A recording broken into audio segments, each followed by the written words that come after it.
নমস্কার, এমসি নিউজে আপনাদের স্বাগত। আপনাদের সঙ্গে আমি অন্নি। বিস্তারিত খবরে যাব, কিন্তু তার আগে দেখে নেব হেডলাইন্স। মালদায় আরপিএফ জওয়ানের মৃত্যু নিয়ে ক্রমশ দানা বাঁধছে রহস্য। অভিযোগ সহকর্মী গুলিতে মৃত্যু। সাংবাদিক বৈঠক করে অভিযোগ এড়ালেন ডিআরএম। উদ্বাস্তু কলোনিগুলির উন্নয়নে বিশেষ উদ্যোগ রাজ্য সরকারের। মালদা জেলার 2 বিধায়ক সহ বিভাগীয় আধিকারিকদের নিয়ে বৈঠক করলেন ত্রাণ ও পুনর্বাসন মন্ত্রী সাবিত্রী মিত্র।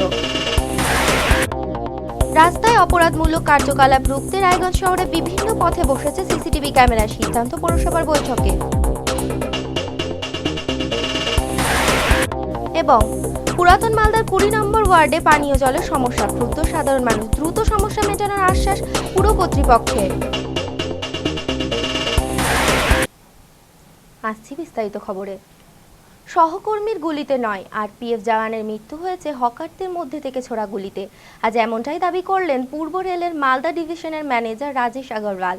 এদিন তিনি সাংবাদিক বৈঠক করে জানান, ময়নাতদন্তের রিপোর্টে গুলিতে মৃত্যুর উল্লেখ থাকলেও তা আরপিএফ এর কোনো জওয়ানের বন্দুক থেকে ছোড়া হয়নি। তবু বিষয়টি খতিয়ে দেখায় বিভাগীয় তদন্তের নির্দেশ দেওয়া হয়েছে। হকার রেল পুলিশ সংঘর্ষে এক আরপিএফ জওয়ানের গুলিবিদ্ধ হয়ে মৃত্যুর ঘটনা প্রকাশ্যে আসার পরে নড়েচড়ে বসেছে রেল দপ্তর। অভিযোগ উঠেছে সহকর্মীর গুলিতে আরপিএফ জওয়ানের মৃত্যু হয়েছে। এর পরিপ্রেক্ষিতে বৃহস্পতিবার মালদা ডিআরএম এক সাংবাদিক বৈঠক করে। তার দাবি, সম্ভবত হকারদের মধ্যে কেউ গুলি চালাতেই এই দুর্ঘটনা ঘটে।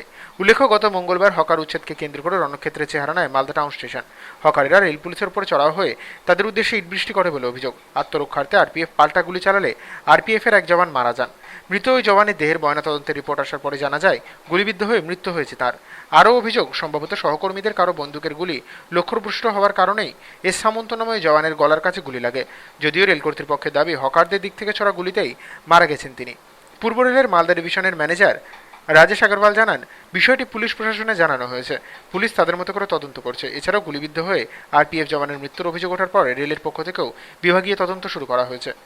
डिपार्टमेंटल इंक्वायरी में ऐसा है कि उस दिन जो आरपीएफ के ऊपर अटैक हुआ और आरपीएफ को सेल्फ डिफेंस में और रेलवे प्रॉपर्टी को प्रोटेक्ट करने के लिए जो गोली जलानी पड़ी, उसमें जो हमारा प्रोसीजर होता है कि ऐसी स्थिति कोई भी हो तो आरपीएफ के जो अधिकारी हैं उसको इन्वेस्टिगेट करेंगे, लोगों के बयान लेंगे, गोलियां क्यों चली, कितनी चली, उसका पूरा रिकॉर्ड लेंगे। तो रेलवे की उस हिसाब से कि ये गोली चलाने की आवश्यकता क्यों पड़ी और वो कितनी गोलियां चलाई गई, किन लोगों ने चलाई, किस गन से चलाई, उसका जो प्रॉपर अकाउंटल करना होता है उसके हिसाब से वो इंक्वायरी करेंगे।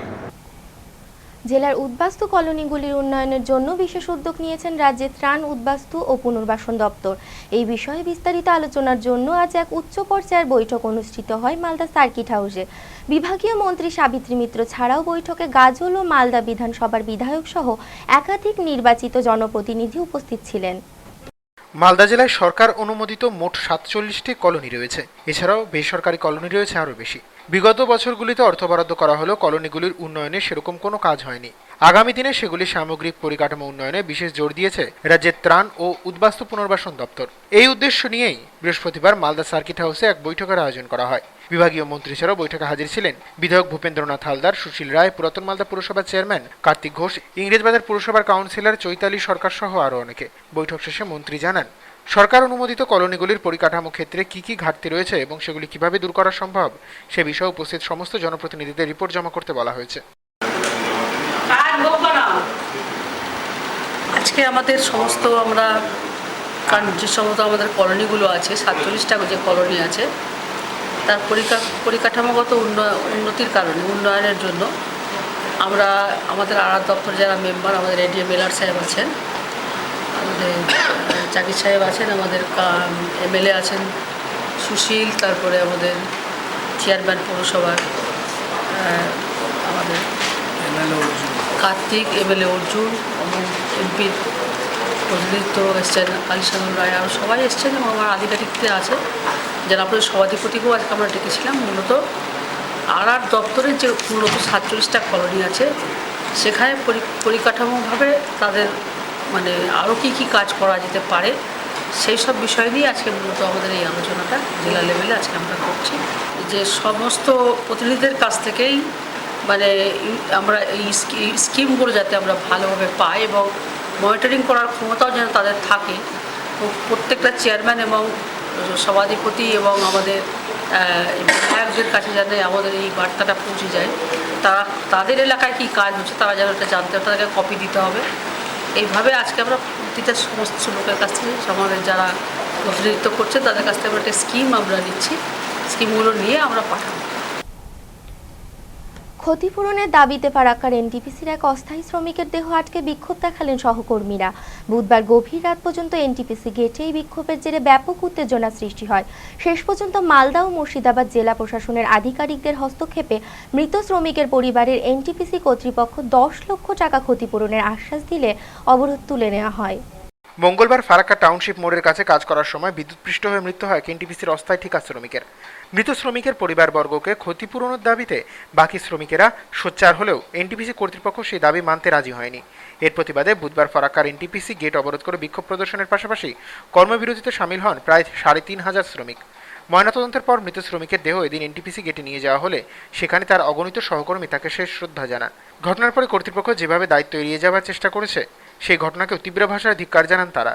গভীর রাত পর্যন্ত মৃতদেহ এনটিপিসি গেটের সামনে রেখে বিক্ষোভও দেখান তারা। শেষ পর্যন্ত বিষয়টিতে হস্তক্ষেপ করে মালদা এবং মুর্শিদাবাদ জেলা প্রশাসন। মৃত শ্রমিকের পরিবারকে ক্ষতিপূরণ বাবদ 10 লক্ষ টাকা ক্ষতিপূরণ দেওয়ার প্রতিশ্রুতি দেয় এনটিপিসি কর্তৃপক্ষ। এরপরে অবরোধ তুলে নেওয়া হয়।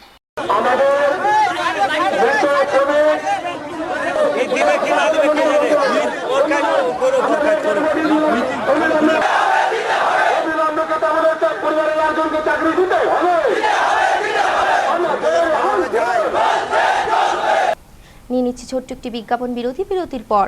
পুরাতন মালদার জয়িতাপোপড়া গ্রামে 2 আদিবাসী নাবালিকার উপর আক্রমণের অভিযোগ। অভিযুক্তদের শাস্তির দাবিতে মালদা থানার দ্বারস্থ স্থানীয় বাসিন্দারা।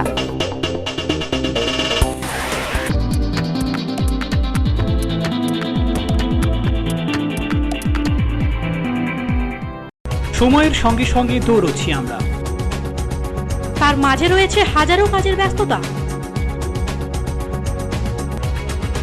এই ব্যস্ততার মাঝে কি ঘটলো আজ সারাদিনে, তা জানতে প্রতিদিন রাত 10টায় চোখ রাখুন টপ 7-এ।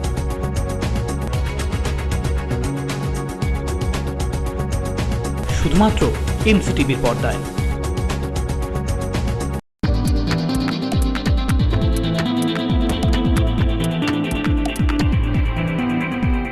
স্বাগত বিরতির পর। উত্তর দিনাজপুরের রায়গঞ্জে অসামাজিক কার্যকলাপ রুখতে এবার বসানো হবে সিসিটিভি ক্যামেরা। শহরের জনবহুল এলাকায় ক্যামেরাগুলি থাকবে। আজ রায়গঞ্জ পৌরসভা সভাকক্ষে এক বৈঠকে এমনটাই সিদ্ধান্ত নেওয়া হয়েছে। বৈঠকে পৌরসভার নির্বাচিত জনপ্রতিনিধিরা ছাড়া হাজির ছিলেন এসপি ওয়ার্কার রাজা সহ সমাজের বিভিন্ন স্তরের বিশিষ্টজনেরা। সম্প্রতি রায়গঞ্জ শহরে প্রকাশ্য দিবালোকে বাইক বাহিনীর দাপট, টাকা ছিনতাই, মহিলাদের মূল্যবান অলংকার ছিনতাই নিত্যদিনের ঘটনা হয়ে দাঁড়িয়েছে। সমাজ বিরোধীদের তাণ্ডবে রীতিমতো নিরাপত্তাহীনতায় ভুগছেন সমাজের সর্বস্তরের মানুষ। ব্যাংক থেকে টাকা তুলে ফেরার পথে আতঙ্কিত হয়ে থাকছেন ব্যবসায়ীরা।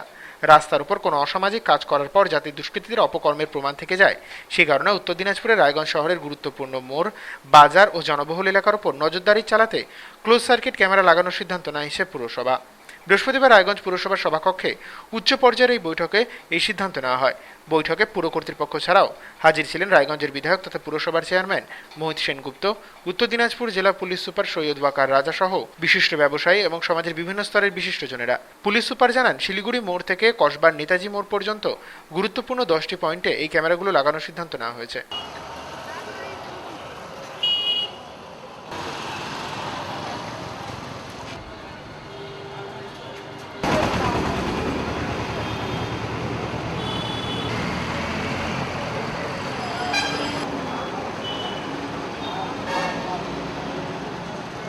আজকে আমরা রায়গঞ্জ মিউনিসিপ্যালিটি এবং রায়গঞ্জ পুলিশ এবং রায়গঞ্জের যে যারা ব্যবসায়ী আছেন তাদের সঙ্গে মিলে আমরা একটা উদ্যোগ নিয়েছি যাতে রায়গঞ্জ থানার বিভিন্ন যে রায়গঞ্জ টাউনের বিভিন্ন মোড়, রোড, এক্সিট পয়েন্টস সবগুলোতে সিসিটিভি কভারেজ দেওয়া হোক।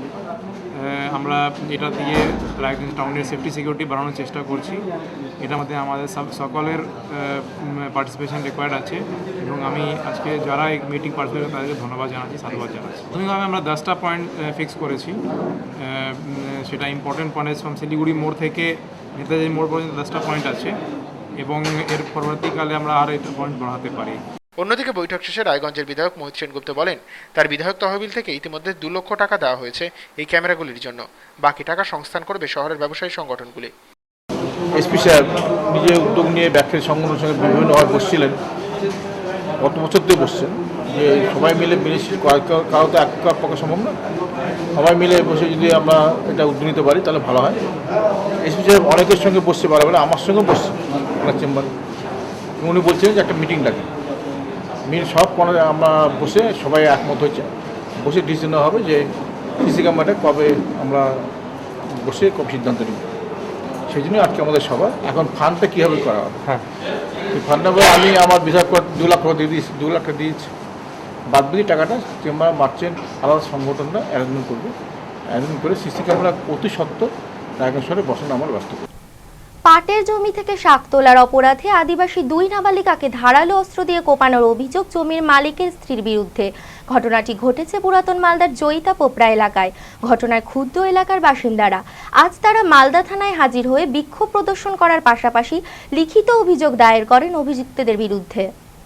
জমিতে পাটের শাক তোলার অপরাধে 2 আদিবাসী নাবালিকাকে ধারালো হাঁসুয়া দিয়ে কোপানোর অভিযোগ জমির মালিকের স্ত্রীর বিরুদ্ধে। ঘটনায় ক্ষুব্ধ গ্রামবাসীরা অভিযুক্তদের শাস্তির দাবিতে বৃহস্পতিবার মালদা থানায় লিখিত অভিযোগ দায়ের করেন। জানা গেছে আক্রান্ত ওই 2 নাবালিকার নাম সোনামণি মার্ডি এবং মেনকা হাঁসদা। পুরাতন মালদা ব্লকের যাত্রাডাঙ্গা অঞ্চলের জয়িতা পোপড়ায় তাদের বাড়ি। 2 নাবালিকার বাবা মা ভিন রাজ্যে শ্রমিকের কাজ করেন। বুধবার বিকেলে তারা গোপীনাথ সরকার নামে এক ব্যক্তির পাটের জমিতে পাটের শাক তুলতে যায়। সে সময় গোপীনাথ বাবুর স্ত্রী আলতী সরকার হাঁসুয়া দিয়ে তাদের আঘাত করে বলে অভিযোগ। রক্তাক্ত অবস্থায় তারা জমির মধ্যে ছুটতে থাকে। স্থানীয় বাসিন্দারাই 2 জনকে উদ্ধার করে স্থানীয় একটি স্বাস্থ্যকেন্দ্রে নিয়ে গিয়ে চিকিৎসা করান। বৃহস্পতিবার সকালে কিছু গ্রামবাসী আহত 2 নাবালিকাকে নিয়ে মালদা থানায় হাজির হয়ে লিখিত অভিযোগ দায়ের করেন। অভিযুক্তদের কঠোর শাস্তির দাবিতেও সরব হন তারা।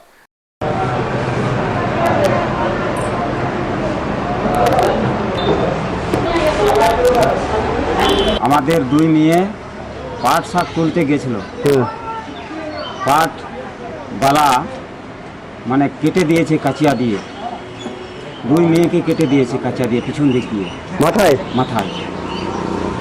তারপরে বাচ্চাটা মানে অজ্ঞান হয়ে পড়ে যায়, কিন্তু তার বাবা মা ছিল না, মাঠে কাজ করতে গেছিল ধান কাটতে। আচ্ছা, তারপরে আমরা গ্রামের লোক কান্নাকাটা দেখতে পেলাম, তো নিয়ে গেলাম ডাক্তারের কাছ থেকে, হাতুড়ি ডাক্তারের কাছ থেকে। ওখানে মোটামুটি ট্রিটমেন্ট করালাম। তারপরে অনেক রাত্রে বেচারা কাজ থেকে আসছে, ওই জন্য আর রাত্রের ভিতরে কোনো কিছু করতে পারলাম না। এবার বাড়ি থেকে আজকে আসলাম নার্সিংহোম ডাক্তার ট্রিটমেন্ট করালাম, তারপরে আমরা। বেআইনি মাদকের বিরুদ্ধে অভিযানে আবগারি দপ্তরের মুর্শিদাবাদ শাখা আজ সকালে শামশেরগঞ্জের পুকুরিয়া এলাকায় অভিযান চালিয়ে দপ্তরের কর্মীরা এক চোরাই মদ ব্যবসায়ীকে গ্রেপ্তার করে। তার বাড়ি থেকে উদ্ধার করা হয় প্রচুর চোরাই মদ এবং স্প্রিট। ধৃত ওই মাদক কারবারিকে এদিন জঙ্গিপুর মহকুমা আদালতে তোলা হয়। বেআইনি চোরাই মদ উদ্ধারে সাফল্য পেল মুর্শিদাবাদ জেলার আবগারি দপ্তর। মুর্শিদাবাদের বিভিন্ন অঞ্চলে দীর্ঘদিন ধরেই এক শ্রেণীর অসাধু ব্যবসায়ী রমরমিয়ে চোরাই মদের ব্যবসা করছিল বলে অভিযোগ। এর ফলে একদিকে যেমন সরকার রাজস্ব থেকে বঞ্চিত হচ্ছিল, তেমনি বাড়ছিল বিপদের আশঙ্কা। বিভিন্ন জায়গা থেকে পাওয়া অভিযোগের ভিত্তিতে বৃহস্পতিবার সকালে শামশেরগঞ্জ থানার পুকুরিয়া এলাকায় অভিযান চালায় আবগারি দপ্তরের আধিকারিক এবং কর্মীরা। গ্রেপ্তার করা হয় এক বেআইনি মদ বিক্রেতাকে। তার বাড়ি থেকে 50 লিটার চোলাই মদ ছাড়াও প্রচুর বেআইনি স্পিরিট উদ্ধার হয়েছে বলে জানিয়েছেন আবগারি দপ্তরের এক আধিকারিক। আমরা বাবুপুর অভিযান চালাই, জয়েন্ট রেড ছিল। আমরা আজকে সকাল 8টা 20 নাগাদ ওর বাড়ি মোরফুল শেখ, বয়স 38, বাবার নাম Naimuddin Sheikh, Babupur, post office 3 Pakuria, PS Shamsherganj, district Murshidabad. এর বাড়ির থেকে 50 লিটারের একটা চোলাইয়ের জার, ভর্তি জার, 84 বোতল সিএস জেডি, টোটাল 50.4 লিটার মাল উদ্ধার করি এবং মোরফুলকেও গ্রেপ্তার করি এবং আমার ফারাক্কা এক্সাইজ সার্কেলে নিয়ে আসি আর কি। আমার এর আনুমানিক মূল্য হচ্ছে 14,620 টাকা। নিয়ে নিচ্ছে আরও একটি বিজ্ঞাপন বিরতির পর। মুর্শিদাবাদের শামশেরগঞ্জে মর্মান্তিক পথ দুর্ঘটনা, জাতীয় সড়কের ওপর মোটরসাইকেলে দুর্ঘটনায় মৃত চালকের, জখম আরোহী।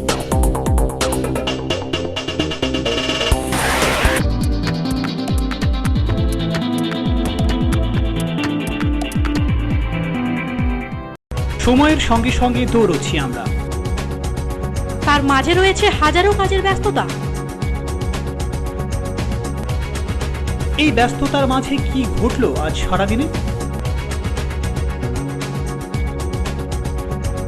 তা জানতে প্রতিদিন রাত 10টায় চোখ রাখুন টপ 7-এ।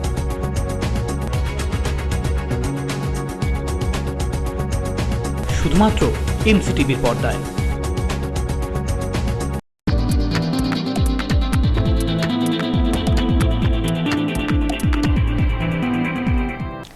স্বাগত বিরতির পর। মোটরসাইকেল দুর্ঘটনায় মৃত্যু এক যুবকের, গুরুতর জখম আরও একজন চিকিৎসাধীন জঙ্গিপুর মহকুমা হাসপাতালে। আজ সকালে মর্মান্তিক ঘটনাটি ঘটেছে শামশেরগঞ্জ থানার ঘোষপাড়ায় 34 নম্বর জাতীয় সড়কের ওপর। মৃতদেহটি উদ্ধার করে ময়নাতদন্তের জন্য পাঠিয়েছে শামশেরগঞ্জ থানার পুলিশ।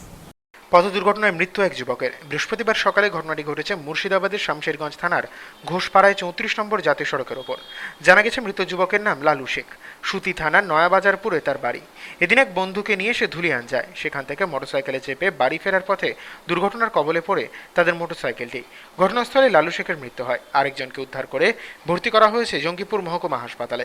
খবর পেয়ে বাড়ির লোকেরা থানায় হাজির হয়ে মৃতদেহটি শনাক্ত করেন। শামশেরগঞ্জ থানার পুলিশ দুর্ঘটনাগ্রস্ত মোটরসাইকেলটি বাজেয়াপ্ত করার পাশাপাশি মৃতদেহটিকেও ময়নাতদন্তের জন্য জঙ্গিপুর মহকুমা হাসপাতালে পাঠায়। তো বললো যে না, তবে সেটা না। তারপর আমাকে একজন ওই তোমার ওই সিরাজ ফার্মেসি থেকে ফোন করলো যে ওই ধুলিয়ান থানা চলে যাও, একটা ডেড বডি পড়ে আছে আর একজন হসপিটালে ভর্তি আছে কি না আছে, ওটা আমাদের গ্রামেরই ফার্মেসি, গ্রামেরই লোক। উনি বললো, তারপরে আমরা খোঁজে হাজির হই। তো এসে কি দেখছেন? এসে দেখছি ওই তো আমার একটা ডেড বডি, আমাদের একজন পড়ে আছে, আর একজন কোথায় কোন হসপিটালে ভর্তি করেছে এখনো আমি। কি অ্যাক্সিডেন্ট? Motorcycle accident? বাইকে অ্যাক্সিডেন্ট হয়েছে, বাইক কার সাথে ঠুকেছে সেটা বাবু বলতে পারছি না, যেহেতু আপনার নাম? খোঁজে আসছি। জল সংকটে ভুগছেন পুরাতন মালদা পৌরসভার 20 নম্বর ওয়ার্ডের নাগরিকরা। পিএইচ এর সরবরাহ করা ট্যাপ কলের জলে আয়রনের মাত্রা এতটাই বেশি যে তা পানের এক প্রকার অযোগ্য। বিষয়টি নিয়ে ক্ষোভ ছড়িয়েছে স্থানীয় বাসিন্দাদের মধ্যে। বিষয়টি নিয়ে পিএইচ কর্তৃপক্ষের সঙ্গে কথা বলে দ্রুত সমস্যা সমাধানের আশ্বাস দিয়েছেন পুরাতন মালদা চেয়ারম্যান কার্তিক ঘোষ। পুরাতন মালদা পুরসভার 20 নম্বর ওয়ার্ডে প্রায় কয়েক হাজার মানুষের বাস। হাজার কয়েক মানুষের পানীয় জলের একমাত্র ভরসা পিএইচের একটি ট্যাপ কল। কিন্তু দীর্ঘদিন ধরে ওই জল আয়রন মিশ্রিত হওয়ার কারণে সমস্যায় ভুগছেন এলাকার বাসিন্দারা। এ বিষয়ে বহুবার স্থানীয় কাউন্সিলর সহ পুরসভা কর্তৃপক্ষকে জানানো হয়েছে, কিন্তু সমস্যার কোনো সমাধান হয়নি। ক্ষুব্ধ হয়ে এলাকার প্রায় শতাধিক পুরুষ ও মহিলা বিক্ষোভ প্রদর্শন করেন। তাদের অভিযোগ, ওই এলাকাটিতে এমনিতেই ঘিঞ্জি। এছাড়াও বেশিরভাগ মানুষ নিম্নবিত্ত পরিবারের। বাধ্য হয়ে সকলকে পিএইচের জল পান করতে হয়, কিন্তু আয়রন থাকায় কার্যত সেই জল পানের অযোগ্য। পুরসভা থেকে বাড়ি বাড়ি পরিশ্রুত পানীয় জল পৌঁছে দেওয়ার যে কাজ শুরু হয়েছে, সেই পরিষেবাও তাদের পক্ষে নেওয়া সম্ভব নয় টাকার কারণে। সমস্যা সমাধানের জন্য তাই পুরসভার কাছে আবেদন জানিয়েছেন তারা। আমরা সবাইকে জানিয়েছি, সবাইকে বলেছি, কেউ কল ঠিক করে দেয় না। আমরা এই জলই ছেকে ছেকে খাচ্ছি। আমাদের এখানে আসানি বসাবার জায়গা নাই, আমরা জায়গা দিব জল বুঝবে। আমাদের বহু জলের কষ্ট, আমরা গরিব মানুষ, আমরা কোথায় কি করব? সবাই তো আরসানির জল ঘরে নিয়ে নিবে, আমরা কোথায় থেকে নিব? আমরা গরিব মানুষ, আমাদের এই কল ঠিক করে দেয় না। আমরা কোথায় যাবো জল আনতে? জল বেরোচ্ছে আমাদের, জল সব সময় ঘোলা জল বেরোচ্ছে। সময়ে 5 মিনিট 10 মিনিট পরিষ্কার জল হচ্ছে, আবার ঘোলা জল। জল খেয়ে আমাদের পেট খারাপ হচ্ছে, শরীর খারাপ হচ্ছে। আমরা কি করে কি করব? আমাদের জলের ব্যবস্থা করা হোক। এলাকার নবনির্বাচিত কাউন্সিলর শফিকুল ইসলাম জানান, সাধারণ মানুষের এই সমস্যা যাতে দ্রুত দূর করা যায় সে বিষয়ে প্রয়োজনীয় ব্যবস্থা নেবেন তিনি। যে সমস্যাটা আমার এলাকার আমার ওয়ার্ডের লোকজন আমার কাছে এসেছিল, তারা অভিযোগ জানিয়েছে এই সমস্যাটা ওদের দীর্ঘদিনের, প্রায় বিগত 5 বছর ধরে এই সমস্যা ওদের হয়ে আসছে। এবং যে সমস্যা হয়েছে জল নিয়ে, জলটা প্রচুর লাল। আমি জলটা স্পটে গিয়ে দেখলামও, সেই জল খাওয়ার যোগ্য না। আমি এই জলের ব্যাপার নিয়ে পিএইচি দপ্তরকে জানাবো এবং আমাদের পৌরসভার যে চেয়ারম্যান, তাকেও ব্যাপারটা নলেজে নিয়ে আসার আমি চেষ্টা করব এবং যত দ্রুত সম্ভব এই সমস্যা সমাধান করব। পুরাতন মালদা পুরসভার চেয়ারম্যান কার্তিক ঘোষ জানান, সাধারণ মানুষের এই সমস্যা নিয়ে তিনি পিএইচি কর্তৃপক্ষের সঙ্গে কথা বলবেন। অ্যাকচুয়ালি কি যে আমাদের যে পৌরসভা থেকে জলটা সাপ্লাই হয়, সেটা হচ্ছে যে 1 থেকে 6 নম্বর ওয়ার্ড পর্যন্ত পৌরসভার জল সাপ্লাই হয় এবং আপনার 7 থেকে 20 নম্বর ওয়ার্ড পর্যন্ত পৌরসভার কোনো পাইপের মাধ্যমে কোনো জল পায় না মানুষ ওটা পিএইচের জলটা পায়। এটা আজকে থেকে না, দীর্ঘদিন থেকে পৌরসভা যখন আপনার পঞ্চায়েত ছিল মঙ্গলবাড়ি, সেই আমল থেকে ওই পিএইচের জলের পরিষেবাটা পায়। আমরা এখনো পর্যন্ত মানুষকে পানীয় জলটা দিতে পারিনি। আগামী দিনে আমরা পরিশুদ্ধ পানীয় জল মানুষের বাড়ি বাড়িতে পরিষেবা করব। তো আমি মনে করি যে এই যেই জলটা বেরোচ্ছে পিএইচবি থেকে, লাল জলটা বেরোচ্ছে, সেই জলটা খাওয়ার অযোগ্য। আমরা পৌরসভা থেকে পিএইচই দপ্তরকে চিঠি করব যে ইমিডিয়েট যেন ওই জলটা, পানীয় জলটার যা অসুবিধা হয়েছে, মানুষ যেটা জল নিতে পারছে না, যেন সারাই করা হয়। মানুষকে সঠিক পরিষেবা দিতে হবে, আমরা এই প্রচেষ্টা করব। উত্তর দিনাজপুরের কালিয়াগঞ্জে বিচিত্রা নাট্য সংস্থার 50 বছর পূর্তি উৎসব শুরু হয়েছে আজ থেকে। এই উপলক্ষে শহরের নাজমুন নাট্য নিকেতন মঞ্চে চলবে দেশ বিদেশের বিভিন্ন থিয়েটার দলের নাটক অভিনয়। প্রদীপ প্রজ্বলনের মধ্যে দিয়ে সূচনা হয় এই উৎসবের। উৎসবকে ঘিরে শহরের সংস্কৃতিপ্রিয় মানুষের মধ্যে ব্যাপক উন্মাদনা ছড়িয়েছে। একসময় মানুষের মনোরঞ্জনের অন্যতম উপকরণ ছিল থিয়েটার, কিন্তু সময়ের সঙ্গে সঙ্গে সেই স্থান দখল করেছে সিনেমা, টেলিভিশনের মতো মাধ্যম। এমন সময়ের মধ্যে দাঁড়িয়ে বর্তমান প্রজন্মকে থিয়েটারমুখী করতে দীর্ঘদিন ধরে চেষ্টা চালিয়ে যাচ্ছে উত্তর দিনাজপুর জেলার বিচিত্রা নাট্য সংস্থা। সেই সংস্থা এবার 50 বছরে পদার্পণ করেছে। সুবর্ণ জয়ন্তী এই বর্ষকে স্মরণীয় করে রাখতে বৃহস্পতিবার থেকে শুরু হয়েছে 7 দিনব্যাপী নাট্য উৎসব। কালিয়াগঞ্জ নজমু নাট্য নিকেতন মঞ্চে প্রদীপ প্রজ্বলনের মাধ্যমে সপ্তবর্ণা নাট্য উৎসবের শুভ উদ্বোধন করেন বিশিষ্ট নাট্য ব্যক্তিত্ব সুধাংশু দে। 7 দিন ধরে চলবে সপ্তবর্ণা নাট্য উৎসব। দেশ বিদেশের বিভিন্ন সংস্থাগুলি নিজেদের নাটক তুলে ধরবেন নজমু নাট্য নিকেতনে। এই নাট্যোৎসবকে অন্য পর্যায়ে পৌঁছে দিয়েছে বিশিষ্ট থিয়েটার শিল্পী স্বাগতা মুখোপাধ্যায় এবং ঋষি মুখোপাধ্যায়।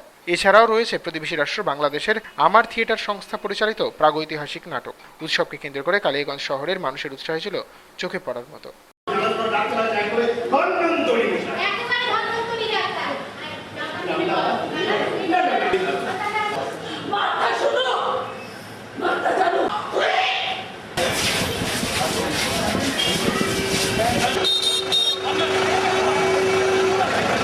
এখন দেখে নেব কিছু টুকরো খবর।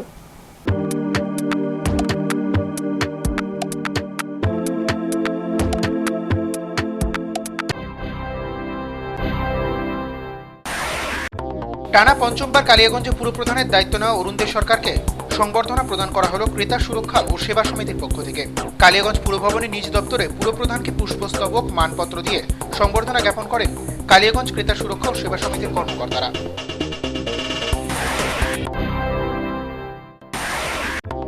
এক রং মিস্ত্রির অস্বাভাবিক মৃত্যু হলো হিলি ব্লকের বালুপাড়া রামকৃষ্ণপুর গ্রামে। জানা গেছে ওই মিস্ত্রির নাম বিপল মহন্ত। কদিন ধরেই তাদের পরিবারে অশান্তি চলছিল।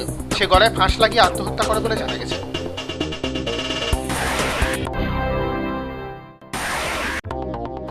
সরকার সহায়ক মূল্যে 1360 টাকা কুইন্টাল দরে রাজ্য সরকারকে কৃষকদের কাছ থেকে সরাসরি ধান কিনতে হবে।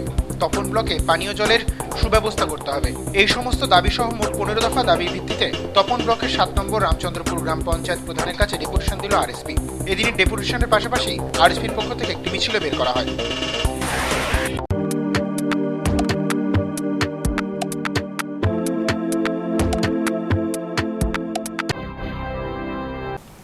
এখন থেকে বিশ্বের যে কোনো প্রান্তে বসে যে কোনো সময় এমসি নিউজ দেখুন ইন্টারনেটে।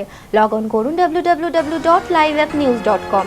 সারাদিনের বাছাই করা খবর দেখতে চোখ রাখুন প্রতিদিন রাত 9টায়। শেষ করার আগে হেডলাইন্স আরও একবার।